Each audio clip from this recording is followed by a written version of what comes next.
vlog, nandito naman tayo. Pababa ng araw. Nandiyan na ang araw. Pababa na siya. Malapit na siya bumaba. Ang ganda. Ang buwan ay pababa. Padilim na naman. Sarap manood.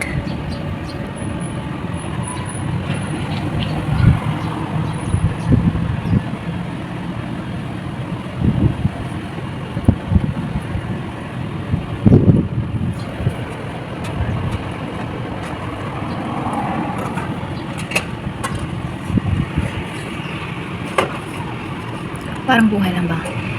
May dilim, may maliwanag. Kaya pag madilim ang buhay mo, laban lang. At laging dasal ang ating gagamitin kasi pag tuwing nagdadasal tayo, i-remove yan ni God sa atin ang lahat ng problema mabibigat. So, trust yourself. Pray always. God will provide everything and trust Him. Amen.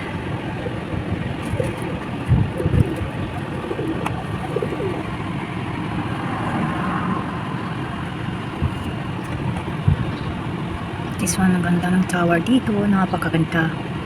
At yung nandyan naman, yan, yung paggabi na dyan, may nakaupo dyan. May mga tao nakaupo dyan. Sa balcony kasi yan, at saka nandito sa taas. Kaya ang sarap ng hangin, katulad ngayon, super sarap ng hangin na dumadampi sa aking mga balat. Kaya, ang ganda. Pag mga ganitong oras, maganda na kasi makikita mo yung araw. Hindi mo man siya makikita, pero yung sinag niya na nakikita mo. Ang ganda niyang pagmasdan. Kumbaga, dumidiwanag siya kahit papunta ng paggabi. Ganun talaga ang parang buhay din natin, ganyan. Kahit papunta siya ng madilim, pero pag may tiwala at lagi kang dasal, dumidiwanag yan. Kaya ganyan talaga ang buhay. Stress man tayo sa ngayon, pero darating ang maliwanag pa sa alas 4. Just be happy and put all your problems in hands God. Ibibigay niya ang lahat ng pangarap mo sa kanyang plano, hindi sa atin. Kaya magtiwala tayo kung ano man ang plano na ibibigay ni God sa atin, masakit man o hindi, tatanggapin natin dahil yun ang nakalaan para sa atin. Maraming salamat sa lahat.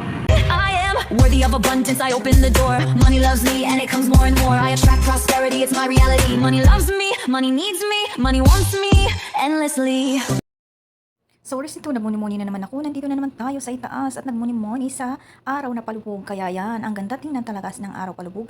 At kauuwi ko lang dito sa bahay. At ito yung oras na pauwi na kami ng bahay. At sabi ko sa sarili ko, kailangan kong maabutan ng araw doon sa itaas ng bahay kasi makikita ko ito palubog. Kaso nga lang natatabunan siya na mga ilaw, building line is from a building. Ayan, haggard-haggard. There is no money now. Kasi Labor masyado ministry needs money too. Pero thanks God that we are successful for today. Maraming salamat. Ang oras na ito ay pauwi tayo ng bahay at nagugutom na rin tayo. Haggard na sila. Wala Yan eh. She can solve it, but she... Sasakyan, walang aircon. Kaya maraming How salamat. about you should She solved it before.